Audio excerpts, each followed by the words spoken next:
My name is Shelley Boos. And I'm Brad Boos. We are the co-chairs of the pastoral search team, and we just wanted to give you a little update on where we are, but also a little bit of detail on that process.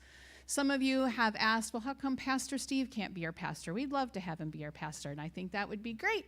And while I'm sure that encourages him, it is in his contract that he can't. So just to let you know that. So instead, we're going to use his wisdom, his expertise, his resources that he's kind of refined over the past churches that he's led, and go through the process.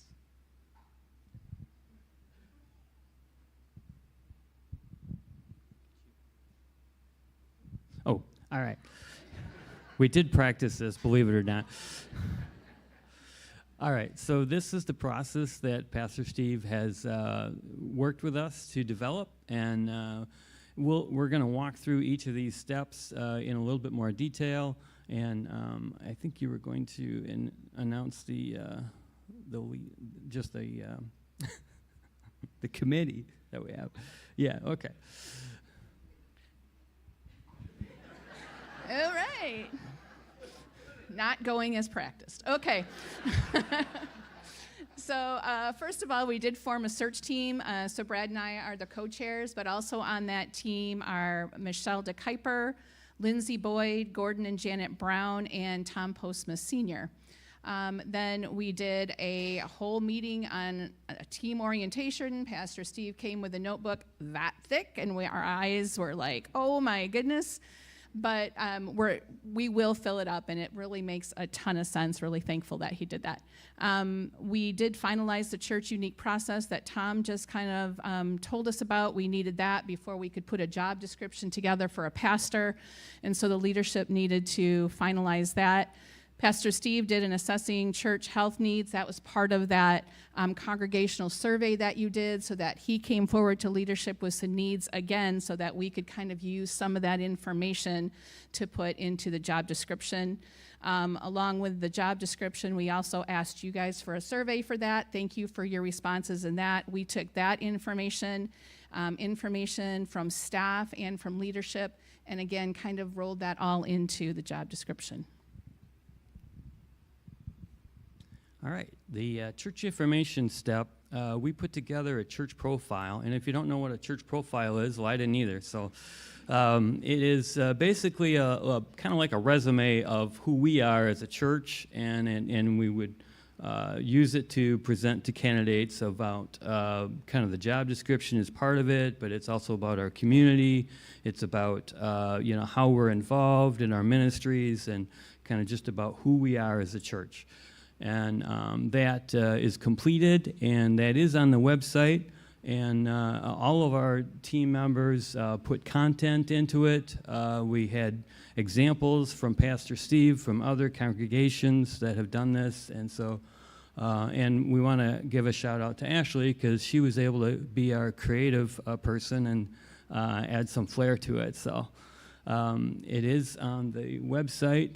If you go to the website, there's a job openings, and then the lead pastor, and then right at the bottom is a church profile. So you can go look at it yourself, and it's a great document, and we're, I think, going to use that possibly in other ways going forward after this. So. All right, we are on step 3. This is where we are. So we recently began actually posting the position, 18 various places that Pastor Steve provided us with. We split it up among the team and posted it to the 18 spots. They vary between seminary, denominational, and ministry job sites. Also networking with other people, and just really happy that we are actually dabbling into step 4 at this point. All right, step 4, this is actually the biggest piece of the whole puzzle here. So, as we get applications in, and we are starting to get a few applications in already this week, we have to kind of look at their resumes, figure out if they're a good fit or not. Do we want to, pursue them as a potential candidate? We have to arrange interviews. There's a couple rounds of interviews. So this is the whole process. This is a lot of different steps in here. So So this is kind of what we're doing now, and we're moving from the application posting to starting to work this week now on the applications themselves. So. Step 5. Well, at the end of this, we don't have this slide for step 5, but the end is step 5. Step 5 would be where we've gone through all of the application process and possibly have an on-site visit, and so you'd be able to have a feel for who we're looking at, and then also, we would be giving a candidate a recommendation to leadership. So that's step 5. So. All right, so you heard all the work we're doing. What can you do?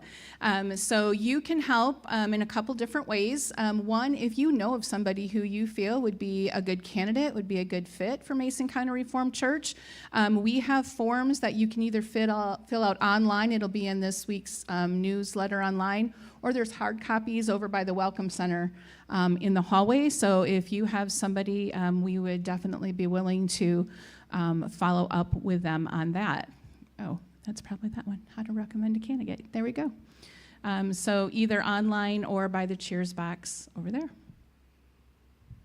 Lastly, please continue to pray for us as a team, our church, and the candidates that we're talking to, and also, that God has a candidate and a new lead pastor picked out for us, and then we just have to discern that. So. Pray for the leadership team. Just bathe this thing in prayer all through this, if you would. And so continue to do that if you have been doing that, and obviously we're doing that as a team too. So we just want to make sure that the prayer component is highlighted here because it's huge. So.